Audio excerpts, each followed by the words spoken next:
All right, good morning. I hope you all had a good weekend. I loved hearing the things that you guys did this weekend, but I hope you had a good weekend as well.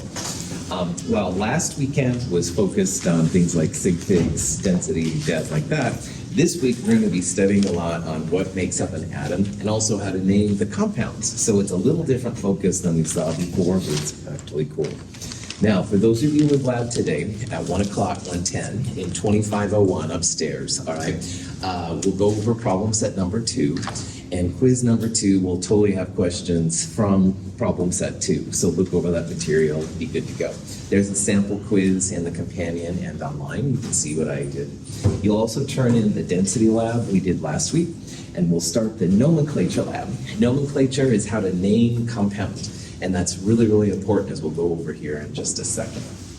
Are there any questions before I start? So this chapter, we're going away from the atoms and more towards the molecules, all right? And ions, which are atoms with a positive or negative charge, are going to be a big part of that too. And this is arguably the more important chapter than last chapter. The atoms are the building blocks, all right? And they're kind of like the letters of a sentence. And knowing, for example, in English language that A through Z, the letters are important, but really it's the words that come from them. So I'm using words to describe this stuff, and those are from combination of letters. And compounds are combinations of elements, and they are arguably more important than the elements themselves. So we're going to talk about what molecules and compounds are, how to predict what comes together and stuff like that. But I would like to start off with a little poetry, because this is a really old chemistry kind of story from England, apparently. Auntie Jane fed baby Nell what she thought was calomel. What the baby really ate was corrosive sublimate. Not much difference, I confess, just 1 chlorine more and 1 baby less. Now here's the thing. Calomel and corrosive sublimate are both mercury chloride compounds, all right? One has 1 chlorine to 1 mercury. One has 2 chlorines to 1 mercury. And I am hardly an expert in this, but calomel was given to babies sometimes for dysentery and things like that. So it's something when in appropriate doses would be okay. But 1 chlorine more, making corrosive sublimate, 1 baby less. It's toxic, poisonous, and stuff. Bad news. So this horrible poem on one level does show the importance of what we're going to talk about. If I said to David, I said, hey man, go get me some mercury chloride, well, he might see 2 of them, and he might think, oh well, more is better than less, I guess, and oh man, the effects are quite different. So it's super important that we know what compound we're talking about. My girl Brenda Star, we're doing our thing, yeah, brought you my H2O, baby, the coolest drink on the planet. H2O, what about H2O2, the sequel to water, part 2? If you love the original drink, wait till you get the molecular sequel. This is from the Eric Andre show. Yeah. If you have seen it, you'll know it's just amazing. But anyway, here's what's going on. H2O, H2O2, the molecular sequel, 1 extra oxygen. So this little joke here kind of shows, here's 2 chemists at a bar. I'd like some H2O, and I'd like some H2O2. Well, the chemist thought that it was 2 oxygens and 2 hydrogens, hydrogen peroxide. And hydrogen peroxide, which is used for cuts and burns, bad news. You don't want to be drinking that. Water, we all drink all the time. But H2O2 would not be a good thing. So again, this whole section is going to be to learn the difference between 1 mercury and 1 chlorine versus 2 chlorines to 1 mercury, and of course the Eric Andre H2O2 example. So this section, we're going to look more at compounds. We're also going to look a little bit more at what the elements do, because they do some kind of wild things. This is an example of sodium chloride, table salt. Buckyball is a newer, last couple of decades version of carbon that was introduced. Methane is natural gas. We use that in the lab sometimes for burning. And ozone is an alternate version of oxygen, how it's formed. And this is also something you don't want to breathe like you would oxygen. So a compound is when you take two elements and you mix them together in definite ratios. So for example, what that means, sodium chloride is 1 Na to 1 Cl, and sodium chloride is always 1 to 1. It will never be NaCl2, it won't be Na2Cl, something like that, all right? Water, H2O, is different from hydrogen peroxide, H2O2, and that's okay, but you never will have water like H3O or something, or hydrogen peroxide being H2O2. Now, like we talked about with elements, the smallest piece of an element is called an atom. So you break the elements down, you finally get down to an atom. Well, the smallest piece of a compound is called a molecule. So one molecule of water is totally fine. And you can break up molecules, but you usually break them up into atoms, or at least smaller things like that. Dave, you have a question? If you combine two of the same element, like O2, oxygen, is that technically a compound, or is that Yeah, it totally depends what you're adding and what it is. And you can sometimes, depending on the conditions, have different versions. So for example, iron and oxygen, we're going to see you do it one way, it makes FeO. And you do it another way, it would make Fe2O3. So it kind of depends on what you're adding and the conditions under which you're adding. And we'll talk about that too here. Come on. Writing a formula is really important in chemistry, and this is just an example of a compound called glycine. Now, glycine is an organic molecule. It has most the nonmetals, which we'll talk about. But what I want to talk about here is how scientists represent molecules. So this is C2H5NO2. Now, in reality, this is what the molecule, quote unquote, looks like, and we're going to look in Chem 222 how this structure came to be. But notice how the blue one is nitrogen, the black kind of ones are carbon, the hydrogens are white, and the oxygens are red.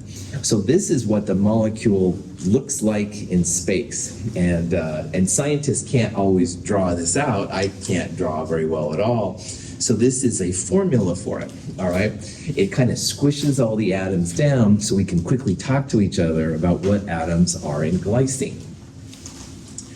Now, glycine technically has the nitrogen first, followed by this carbon with two hydrogens.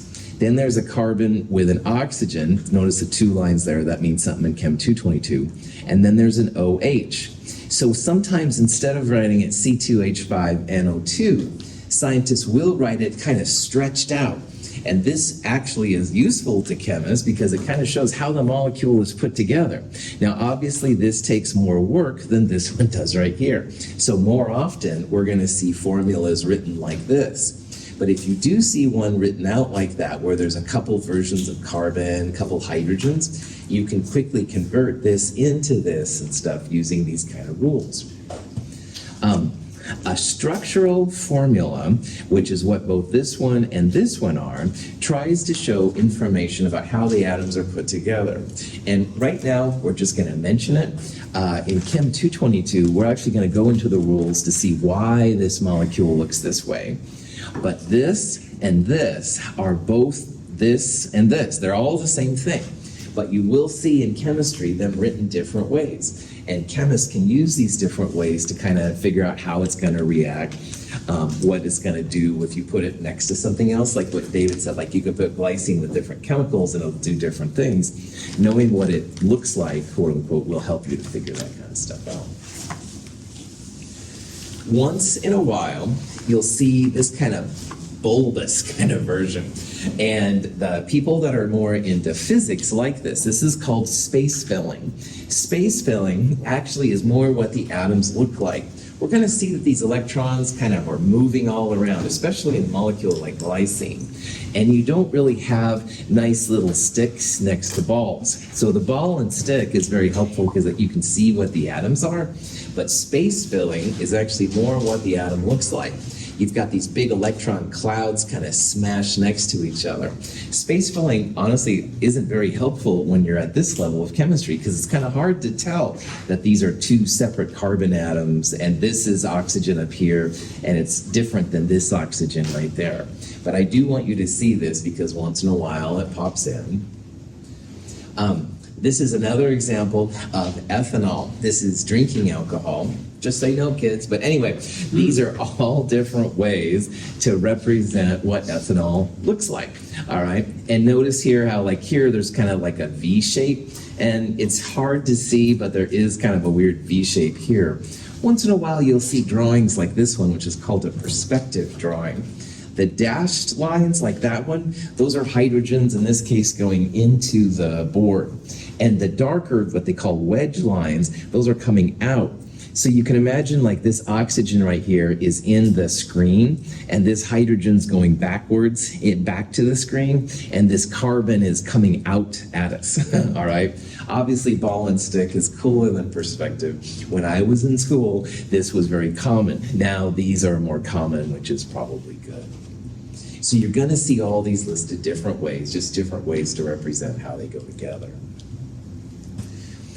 There's one more thing we need to talk about here. So there's also a way that you can represent what's called an empirical formula. Now, an empirical formula is the smallest whole number ratio of atoms. So water, for example, H2O, empirical smallest whole number of atoms. So right now we have a 2 hydrogen to 1 oxygen. I can't go down any lower than that without going into fractions.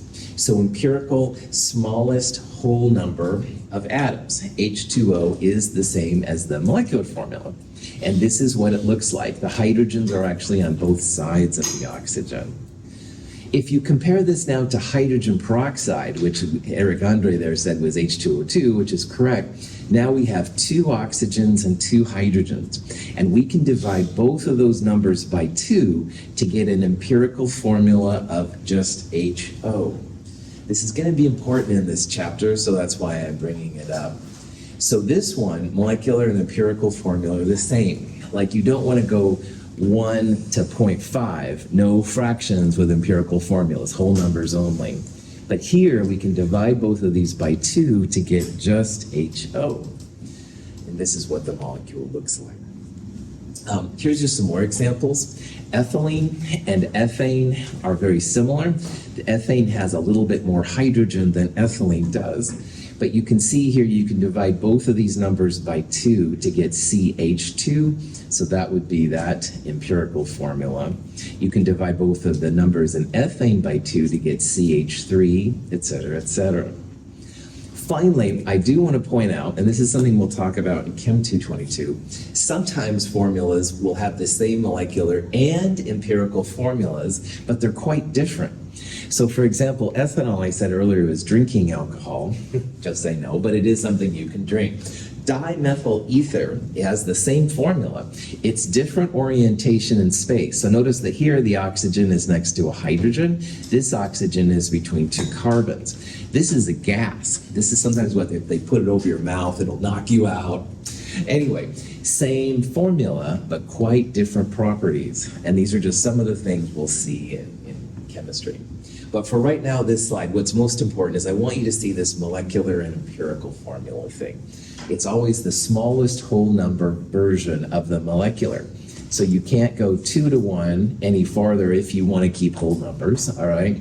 But here, you can take H2O2 and go to HO. Any questions? So here's a question you might see. What's the empirical formula of P4O10? And the answer literally could be P4O10, all right? If you can't divide these numbers by some value to get smaller whole numbers, then it would be the same. But if we divide both of these numbers by 2, all right? P4 divided by 2 would be P2, and O10 divided by 2 would be O5. The empirical formula here, P2O5. Yes, you could divide by 4 and get P1 to O2.5. Fractions, only whole numbers, all right? And this is too big, and that doesn't make any sense for this problem. Questions? Now, a term that gets thrown around in this chapter is called an allotrope. And most of the atoms on the periodic table are monatomic. Now let's think about what this means. Mono means one, and atomic, which monatomic, means atom. So what that means is most elements on the periodic table exist in individual atoms. So as an example, helium, all right, number 2 on the periodic table. If you have a bunch of helium running around, helium's going to be individual helium atoms, all right? And magnesium is another example, number 12. Magnesium runs around individual pieces. Some elements exist in more than one allotrope, which just means that you have different versions of the same element. And the classic example of allotropes is carbon. Because carbon, you might be using a pencil right now. Your pencil has quote unquote lead. It's not really lead, it's actually graphite. Graphite is the most common, simple version of carbon. It's like little layers of carbon atoms. As you write, the layer like peels off the other part, and that's what allows you to write. If you have any fancy jewelry, you might have diamonds. This is also carbon, but look at the three-dimensional structure. It's quite different. It's very, very hard. It's a very intense material. There's also what they call buckyball. This is something that was discovered in the early 90s, late 80s. Officially, it's called Buckminster fullerene. Buckminster Fuller is a really fascinating guy that they named it after. But anyway, it's like a soccer ball. And each of those little atoms right there is a carbon atom. There's also graphene. There's a couple different versions of carbon. It's a really interesting element. Now again, helium, magnesium, uranium, they don't do this, all right? It's only carbon and a couple of other examples. And I'll talk about the diatomics here in a second. Are those carbon atoms just like sitting in space with the diamond? Great question. This is what they call a unit cell of a solid, and this is something we'll talk about in Chem 222. But when you have, a whole bunch of atoms at one time, chemists look for the smallest repeating unit. And so this one right here, I believe, is like this one right there. It's like connected to something right there by itself. So in three-dimensional space, this little thing, which is rotating, would repeat, over and over X, Y, and Z directions. We'll talk about different unit cells in Chem 222. Awesome question.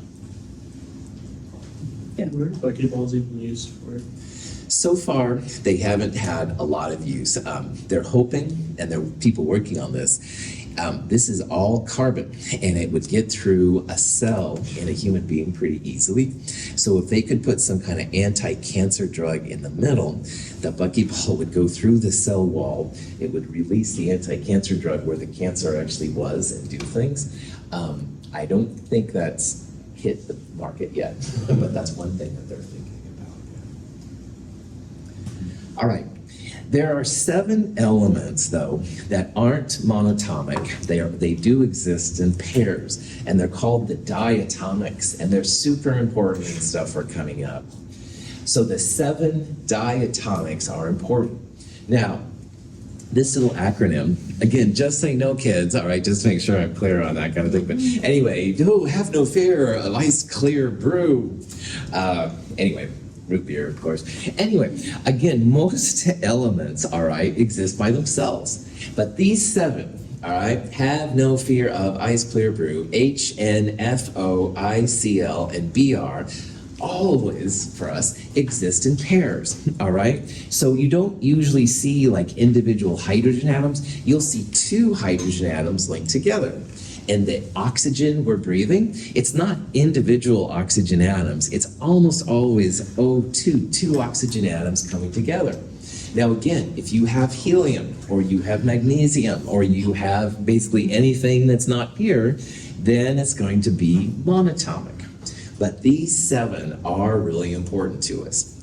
So it's really important that you know / memorize / put on your note card and stuff, note sheet. These 7, you can use Have No Fear of Ice Clear Brew. Hunkelbrief is another one that's used, and there's several other versions of this running around. But what we're getting into, knowing that these 7 are diatomics, is really cool. Yeah, you have a question. So because chlorine exists as a diatomic element, when you make NaCl, would that mean that there's some other, just one chlorine atom that goes someplace else? That's right. That's right. Like if you wanted to make sodium chloride, which is 1Cl for 1Na, and chlorine comes as Cl2, you would need twice as much sodium as you might think.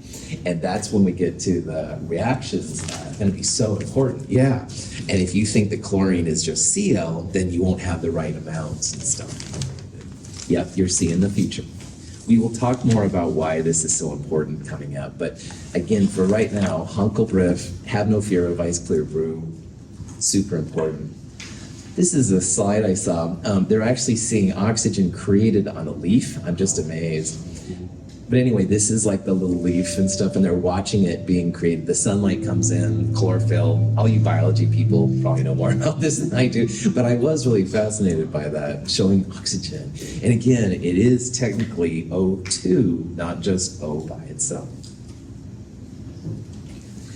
Now, there are a couple of other elements that do weird combinations. All right, sulfur is usually S8, phosphorus is usually P4, oxygen can make ozone, which is O3. But those 7 are the ones I want you to know. All right, the other ones I'll give to you. You won't have to worry about. People don't run into them as much. All right, but man, knowing those 7 are really cool.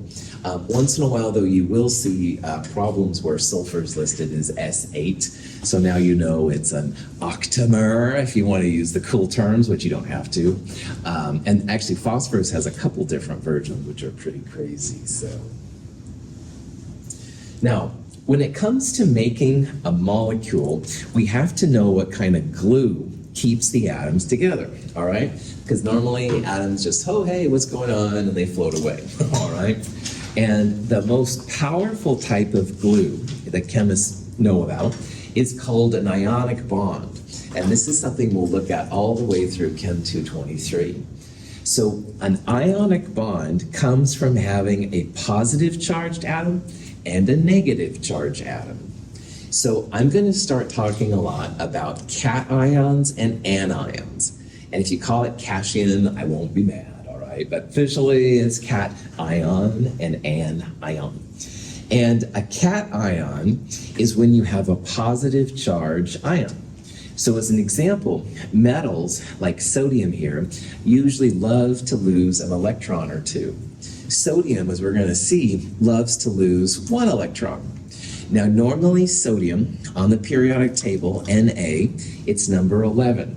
So that means 11 positive protons, and if it's neutral, then it would have an equal number of electrons, 11 electrons. But sodium, as we're going to see, loves to lose 1 electron. It still has the same number of protons, because you change the protons and you change the element itself. But now it only has 10 electrons. So if you're a math person, you can say, well, 11 protons, and protons have a positive 1 charge, and 10 electrons, and electrons have a negative 1 charge. This is how you get to this positive 1 charge.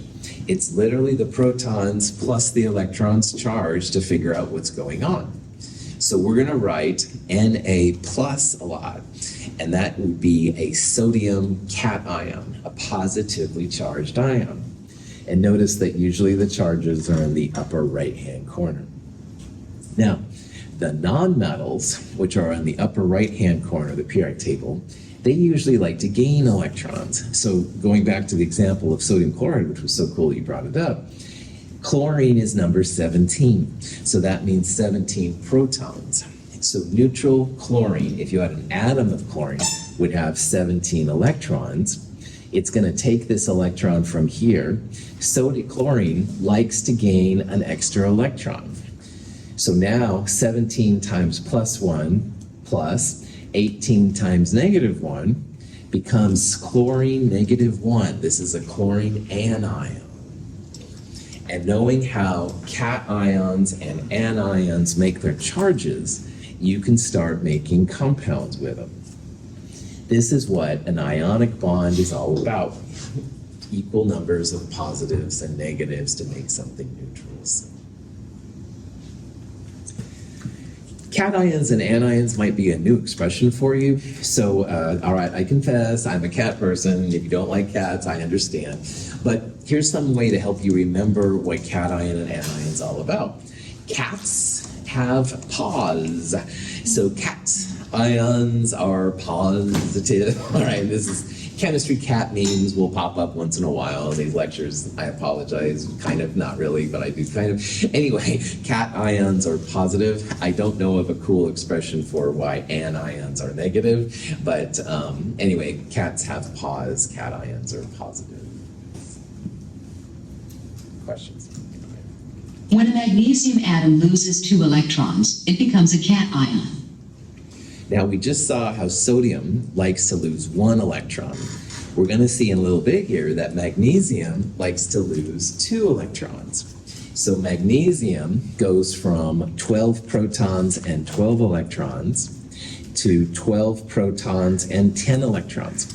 And again, we're not changing the protons. If we change that number 12 protons to, say, 11, we would change magnesium to sodium. You change what the element is. We're only playing with the electrons here. So magnesium with 10 electrons then becomes positive 2, and those other 2 electrons go off in their own way. So this would be the magnesium cation. Fluorine becomes an anion when it gains 1 electron. Fluorine is like chlorine. Fluorine likes to gain 1 electron and become F minus 1. So fluorine is number 9 on the periodic table, 9 protons. If there are now 10 electrons, then you can go 9 times positive 1 plus 10 times negative 1. 1 extra electron means it's an F minus. Yeah. Can elements or atoms, can they just lose their electrons into space, or do they have to be to another atom to create a bond? Great question. There is an attraction between protons and electrons, all right? It's like what keeps the electrons around. And usually, all right, elements don't just spontaneously lose their electrons, all right? Because those protons are holding on. So there has to be something external to make them lose their electrons. A lot of times the nonmetals want those electrons so much that they'll steal them, if you will, from the metals. Making them lose them that way. But usually having electrons just go off into space, unless you're in a super high temperature environment or around a powerful magnetic field, usually that kind of stuff doesn't happen. Great question. So how do you know the charges, Dr. Russell? Great question. Whoever asked that in the back of the room on my back to turn. Keep my day job. Anyway, we need to know as chemists what the charges are on the metals and what the charges are on the nonmetals, all right? And the metals are what we're going to hit first. And there's 2 types of metals on the periodic table. Groups 1A and 2A have charges which are known all the time, all right? And we're going to call those fixed charge metals. So if you look on the periodic table over here, the groups go top to bottom. So group 1A over here, lithium, sodium, potassium, et cetera. All of these in group 1 become positive 1. And that's pretty cool for chemists. So you may have never heard of francium before. Francium, if it makes an ion, positive 1. And again, unless you're in high temperature, high voltage environments, francium will always be plus 1 as an ion. It won't be plus 2, plus 3, minus 1, anything like that. Now, likewise with group 2A over here, these always want to become positive 2. So we saw earlier how magnesium likes to be positive 2. Well, so does barium and strontium and calcium. When it makes a bond, it will lose 2 electrons to become positive 2. They call them fixed charge because it's always known.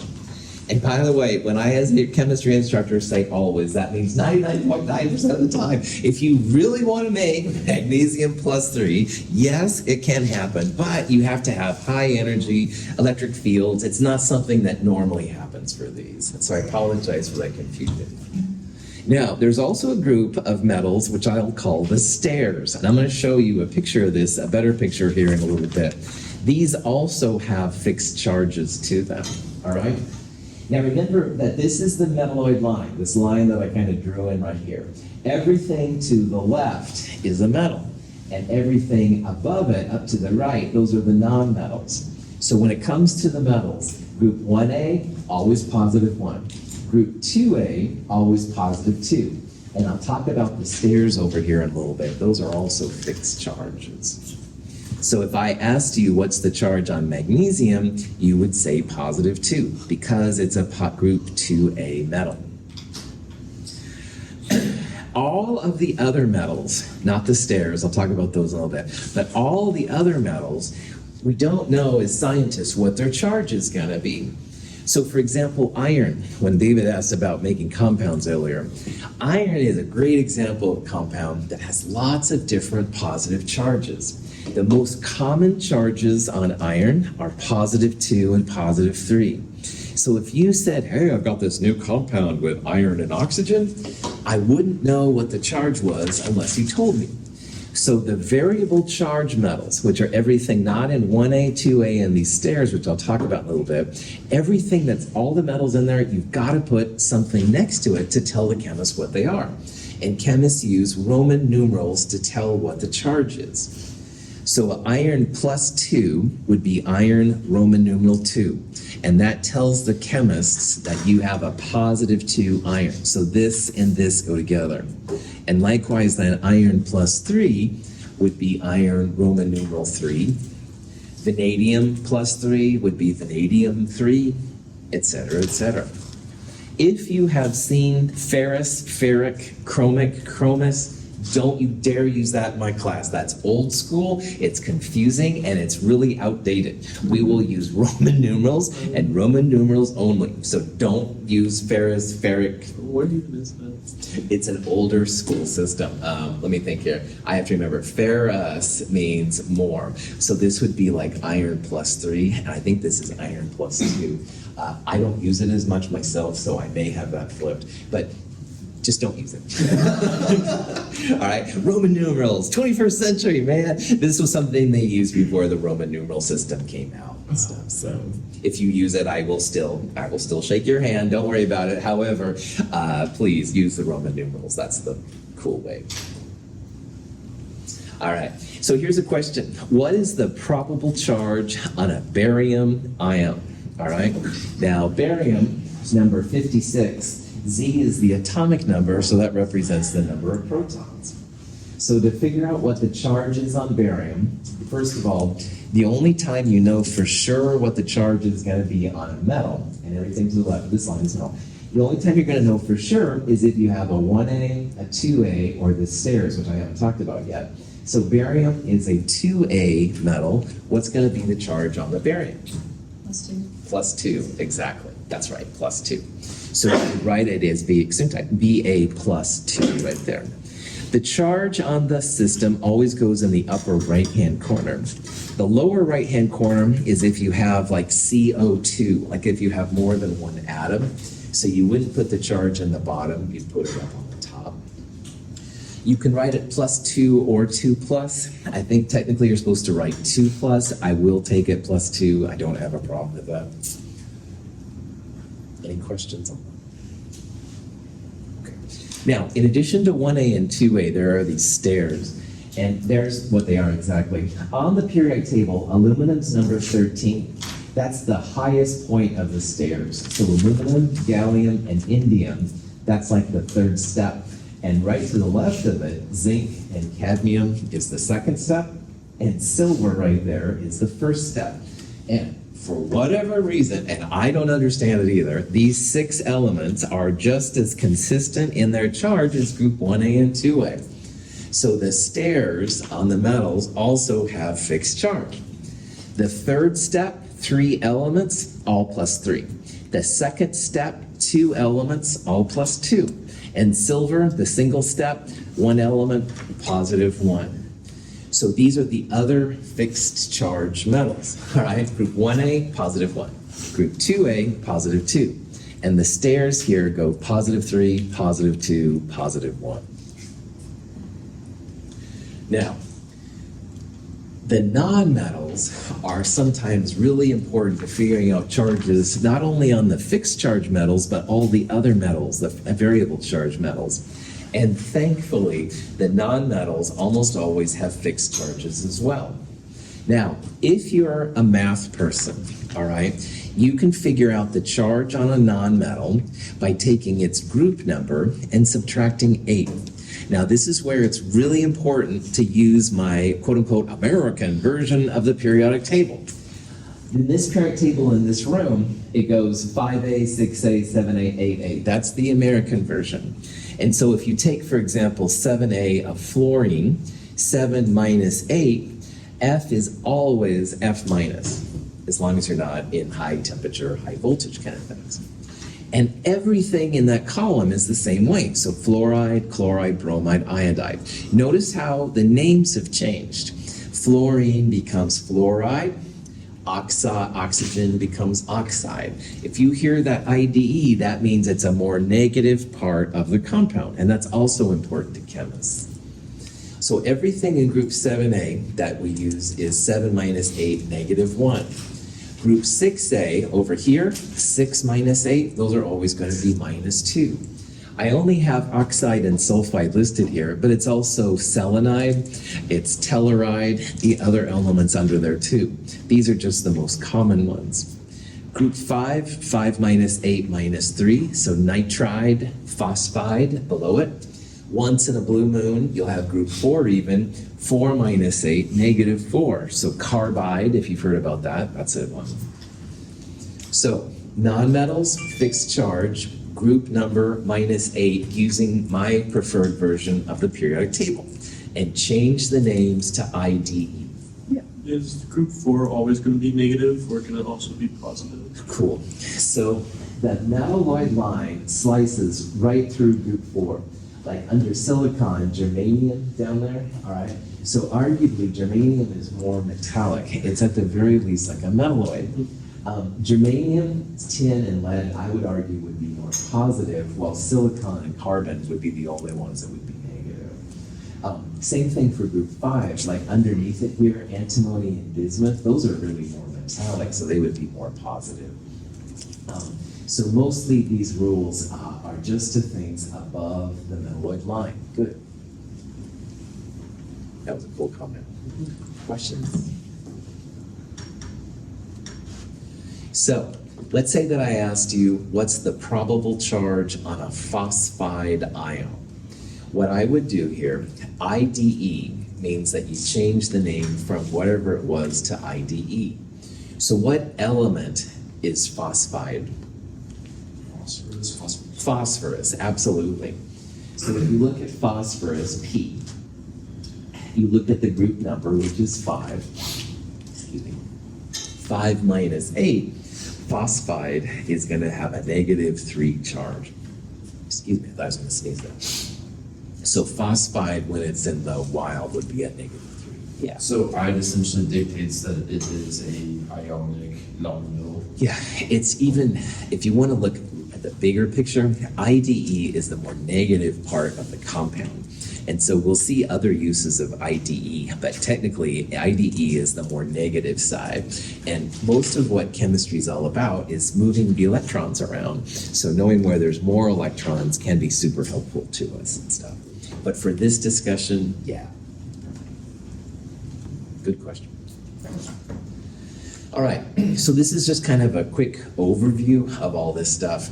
So 1A and 2A and those stairs, those are what we call the fixed charge metals. And that's really cool because one of you can ask me like, hey, what's the charge on aluminum? Well, aluminum's part of the stairs, positive 3. And 99.9% of the time, that's gonna be the case, all right? The groups 5, 6, and 7, sometimes 4, the nonmetals in that group, as we talked about, those are the negative ones. Those are the nonmetals. You change the name to the IDE, and if you're using my version of the periodic table, it's group number minus 8.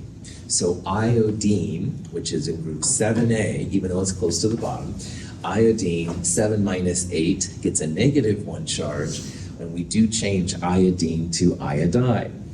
But there's a whole bunch of other metals that aren't part of these two parts up here.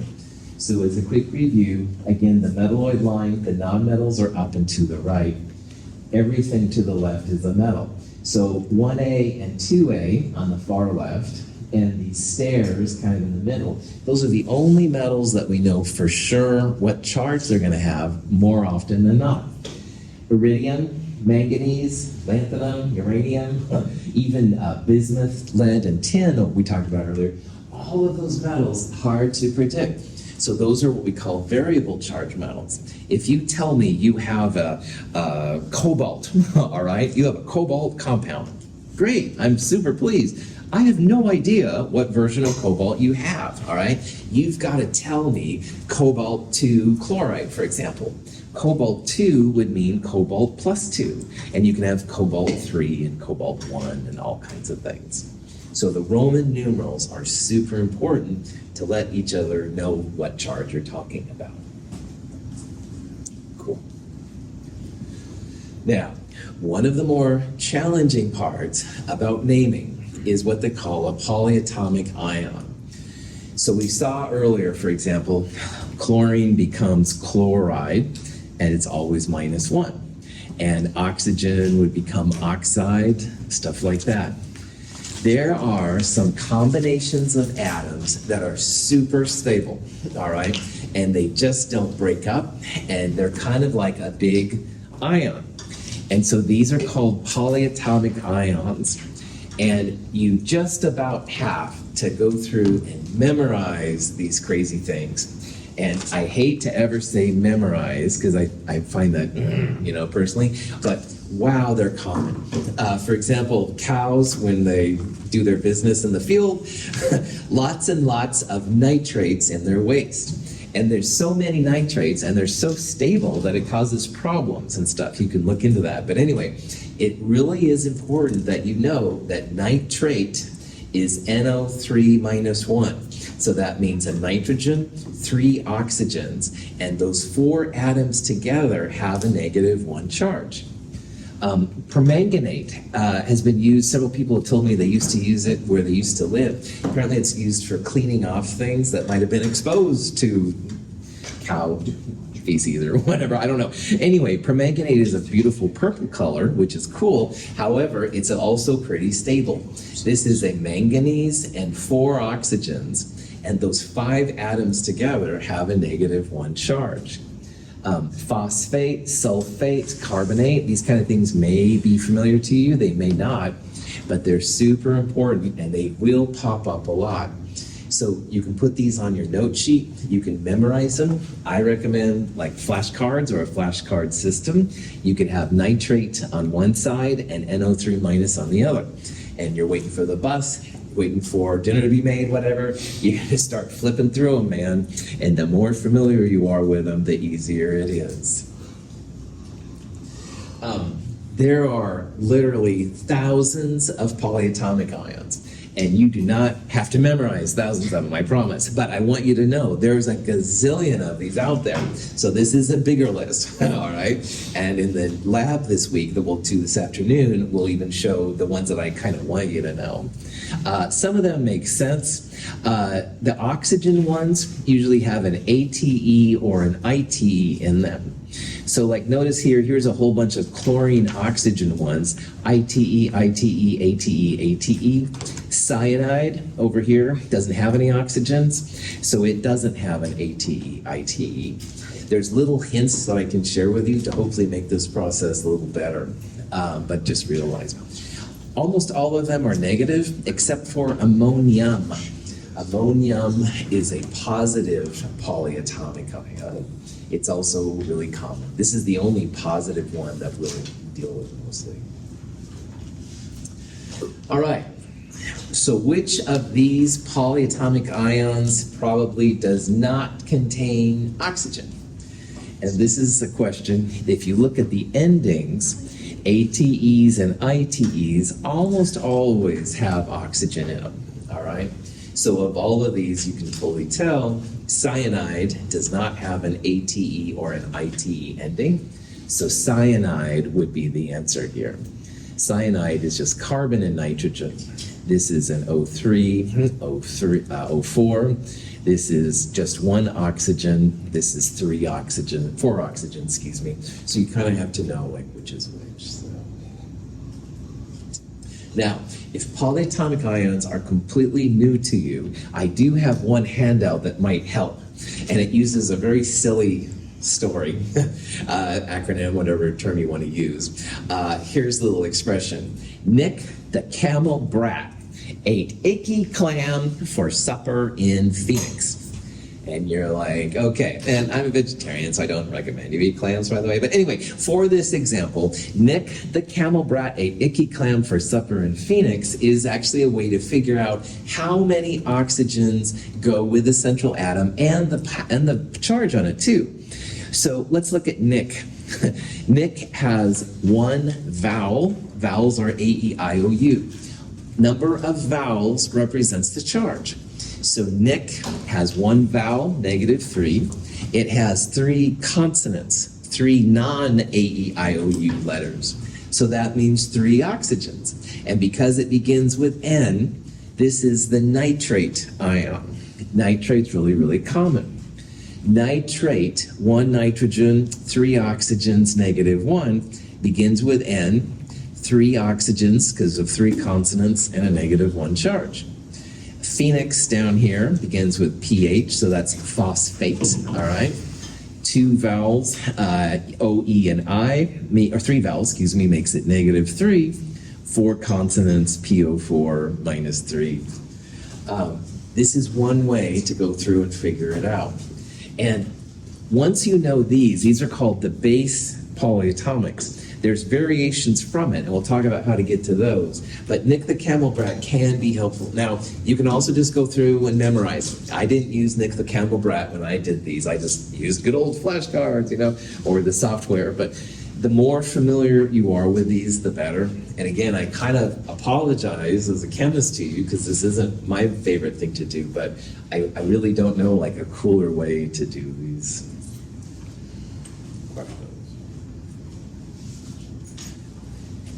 The Nick the Camel Brat represents the base polyatomic units, and they're really useful. So for example, the nitrate ion, if you add a little H+ to it, it makes nitric acid. And nitric acid is one of the most common acids. We'll talk about acids more in a future one. Potassium nitrate is also common. Potassium K+ can form with nitrate to make potassium nitrate. Oh. Good, somebody knows what this is. If there were only some way we could contact him. Yes, indeed, Doctor, if only there were. Notice the substance encrusting that rock. Yes, unless I'm mistaken, it's potassium nitrate. Oh, yes. So, perhaps nothing, Doctor. Perhaps everything. All right, so this is the OG Gorn. If you're a Star Trek, like the new version, if you like the new version of Star Trek, this was the OG Gorn, kind of corny and stuff. However, in this episode, they used potassium nitrate to make some explosives. I mean, anyway, it's really corny, but hopefully it gives me a chance to show Star Trek. Anyway, another one I want to talk about. I told you in the last chapter about ammonia, which is NH3. Well, ammonia reacts with a little acid H+ to make ammonium. And ammonia and ammonium are different. Ammonium, NH4+, is the only positive polyatomic ion we're basically going to look at. And it's very, very common. But on the other hand, if you take that acid away, it makes ammonia, which is actually a little bit of a base. So realize NH3 ammonia, ammonium, NH4+. And finally, phosphate and sulfate are examples of some of the common ones. But notice here sulfate and sulfite. There's a lot of these that you can go from the common ion and add or subtract some oxygen to make a different one. If you go from sulfate to sulfite, ATE to IT, you have less oxygen. Same central atom, sulfur, same charge, but ate to ite, you're losing an oxygen.